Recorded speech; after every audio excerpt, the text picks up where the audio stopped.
In this video, we're going to have a look at the Anesthesia Medical CPV. During the documentation or CDIP project, the rest of the hospital went to purely digital documentation using what are called dynamic documents in a setup known as the Comprehensive Patient View. At this stage, there are just medical and nursing comprehensive patient views, and the admitting units use this for their admission documentation, ward rounds, and discharge summaries, while the consulting units also use it to create their consultation notes. As part of the AnDI project, we will now have our own Anesthesia Medical Comprehensive Patient View, which is quite unique because all the other medical specialties share the medical CPV.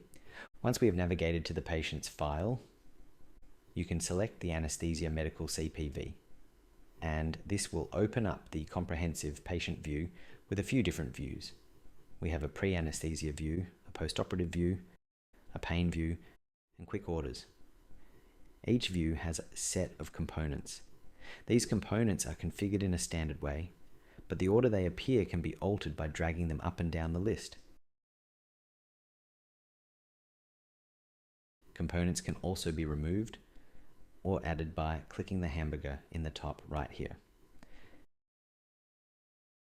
Next, we'll go through the components, some of which just display information, while others allow data input.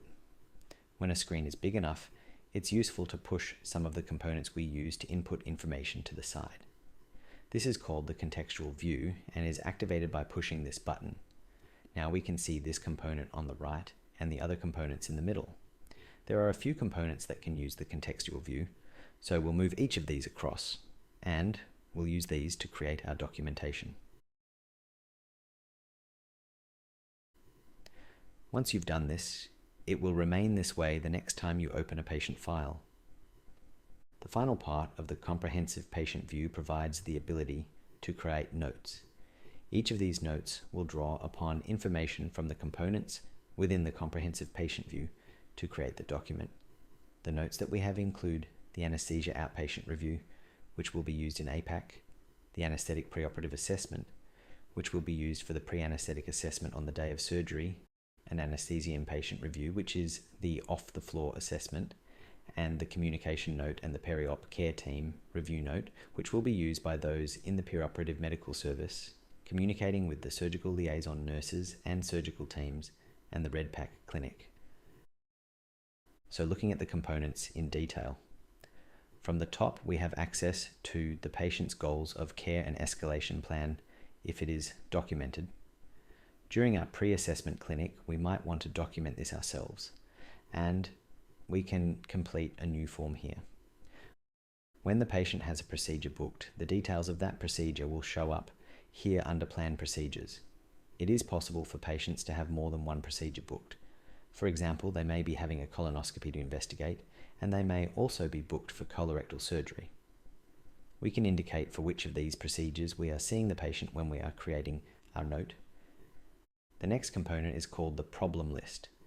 This is currently used by medical staff to document the patient's history, and the rationale for this component is to have one single list of histories or problems that can be iterated on rather than copying and pasting the same information when a new note is created. So here we can see this patient has a problem documented. The problem is asthma, and it's been indicated that this is a chronic condition. We can see that this problem populates the past medical history component. Under each diagnosis is a text box to add a narrative to the history. Once this text box is used, it is important to hit Save. During our assessment, if we find the patient has a condition that hasn't been added to this list, we can add it ourselves. As an example, perhaps the patient has gastroesophageal reflux disease, but that hasn't been ascertained by the surgical doctors in the pre-admission clinic or previous admissions. We can search for the diagnosis here, so we'll add gastroesophageal reflux disease and indicate that it's a chronic condition. We'll unselect this visit as this is more relevant to inpatient admissions.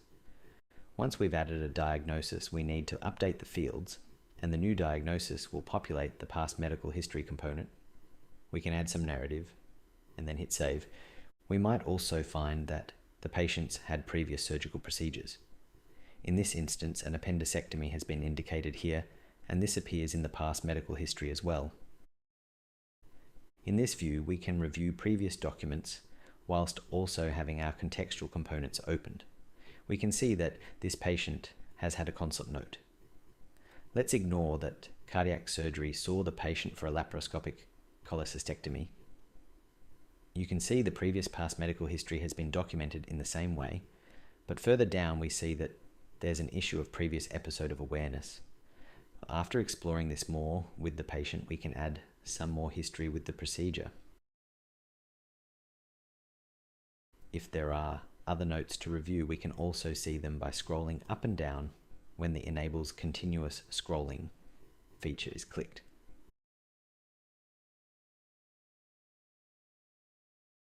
If you don't want to do continuous scrolling, it will show one at a time.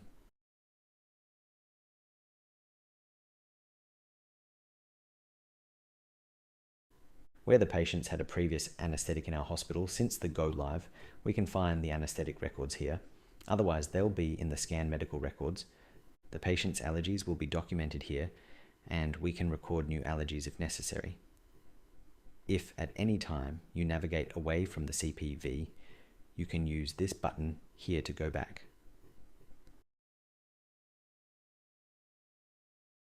The home meds component behaves similarly to the problem list.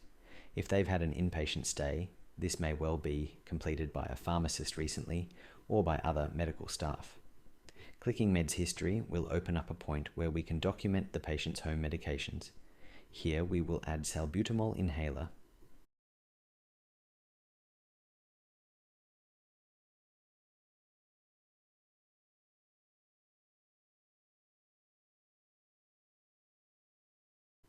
Now they're up to date. For complex patients, we may have links to some decision support tools, including risk assessment calculators, such as NESQIP, and clicking the link will just open it up in a browser. On this side, we've built in some forms into PowerChart. To work your way through each of them, you can select anesthesia outcome measures, and here we can work through Darcy score, stop bang, the Epworth sleepiness scale, which is used if they need to be referred for a sleep study, and the clinical frailty score. Looking at the Darcy, we can click the top to document all yes and then change the relevant points. We get a Darcy calculation and the METs with some decision support. Stop bang should pull in their height and weight if it's been entered. But their height and weight can be entered here in addition to just checking the boxes to complete the form. The BMI is automatically calculated. Stop bang is calculated. If the patient is high risk and you want to refer for a sleep study, you can complete the Epworth sleepiness scale. Clinical frailty is also useful to document, and here we have the descriptions for each point of the scale. Once complete, we can sign these to the record. The nice thing about this is that each of these outcome measures gets documented to the patient's history, and we can audit these data points. We can also pull them into our note when we create it. If the nurses have entered in some observations, they will be available here. Otherwise, we can enter them in clinic. And again, the observations can be pulled into the note. Pathology, blood results, reports, medical imaging can be displayed here up to the last year. If you can't get far back enough, you can still go to the results review window to find other results. Simply click the back arrow to get back to the CPV. Physical examination can be entered into this component.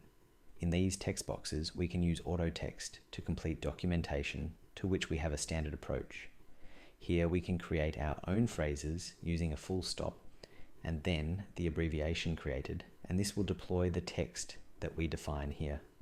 So for instance, if this person has a normal airway, I can type .airway and hit enter, and the template for a normal airway. Here we can comment on investigations if necessary. Here we can document any outstanding issues.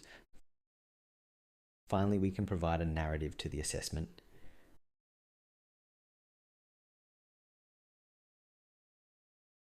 Be sure to save.